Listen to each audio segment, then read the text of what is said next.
Two Z tasty কিটচেনলৈ স্বাগত জনাই আজি ৰেচিপি লৈ আহিছো অমিতা আৰু আলুৰে সৈতে মাছৰ আঞ্জা।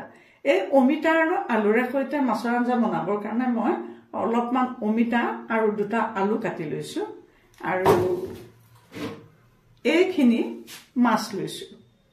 এইখিনি চাও, এইখিনি মই মাছ ললো। এতিয়া মই কি কৰিম, এই অমিতাখিনি এই কুকাৰতে বহাই এটা ডাঙৰ কুকাৰ লৈছো। এই কুকাৰটোতে এইখিনি বহাই পেলাই মই এইখিনি সিদ্ধ হ'বলৈ দিম। ইয়াতে অকণমান পানী দিম। এতিয়া ইয়াতে হালধি আৰু অলপমান নিমখ দিলোঁ, দি পেলাই এইখিনি এতিয়া মই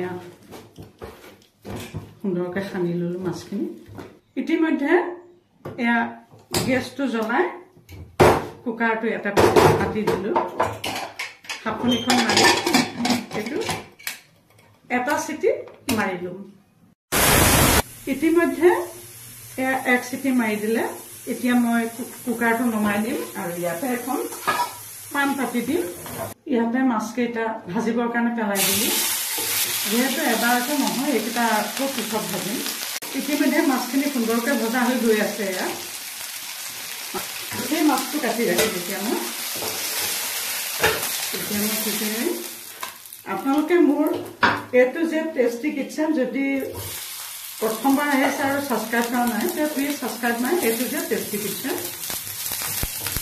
ভিডিঅ'টো পঢ়িলাৰ পৰা শেষলৈকে চাব দেই, তেতিয়াহে ধৰিব পাৰিব। এতিয়া মই পিঁয়াজখিনি ভাজি দিলোঁ আৰু ইয়াতে অকণমান হালধি দিছোঁ।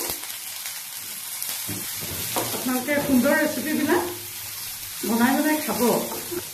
ইতিমধ্যে পিঁয়াজখিনি ভজা হৈ গৈছে, সেইটো কাটি ৰাখিম মই। গেছতে মই এটা কেৰাহী পাতি দিলোঁ। এইটো কেৰাহীটো ইতিমধ্যে গৰম হৈছে। ইয়াতে মই যিহেতু মাছত তেল দিছোঁ, গতিকে ইয়াতে অলপমান তেল দিম। যিহেতু মাছখিনি তেল দি সজাই হৈছে দিলোঁ। দি পেলাই কি কৰিলোঁ, মই ইয়াতে এয়া চাওঁ, এয়া আদা, নহৰু আৰু কেঁচা জলকীয়া মই পিচি পেলাই এটা পেষ্ট বনাই থৈছিলোঁ। এইখিনি মই এতিয়া ইয়াতে দি দিম। ইয়াতে মই এয়া বইল কৰি লোৱা অমিতাখিনি দেখিছেনে কি সুন্দৰকৈ বইল হৈ কি সুন্দৰ কালাৰ হৈ আছে। এইখিনি মই ইয়াতে ঢালি দিলোঁ কেৱল। যিহেতু অমিতাখিনি টুকুৰা টুকুৰ হৈ আছিল, দখৰা দখৰি হৈ আছিল, গতিকে মই এইখিনি অকণমান পেষ্ট কৰি দিছোঁ। ইয়াতে মই গৰম পানী বনাই থৈছিলোঁ। ইয়াত গৰম পানী অলপমান আঞ্জাৰ জোখাৰে অলপমান গৰম পানী মই ইয়াতে দি দিলোঁ।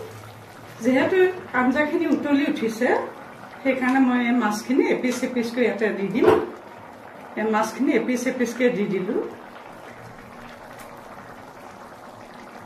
আৰু 2 মিনিটমান সময় মই এনেকৈ ইয়াতে উতলিবলৈ দিম। এতিয়া চাওক, ইয়াতে মই এয়া ভাজি থোৱা পিঁয়াজখিনি ইয়াতে ছটিয়াই দিলোঁ। অতি সুন্দৰ ৰেচিপি, খাবলৈ অতি সুস্বাদু হয়। গতিকে এই সুন্দৰ ৰেচিপিটো আৰু স্বাস্থ্যৰ কাৰণে অতি স্বাস্থ্যসন্মত, অতি সুষম আহাৰ। এই সুন্দৰ ৰেচিপিটো আপোনালোকে সুন্দৰকৈ বনাই খাব আৰু ভিডিঅ'টো পঢ়িলাৰ পৰা শেষলৈকে চোৱাৰ বাবে আপোনালোকক ধন্যবাদ জনালোঁ।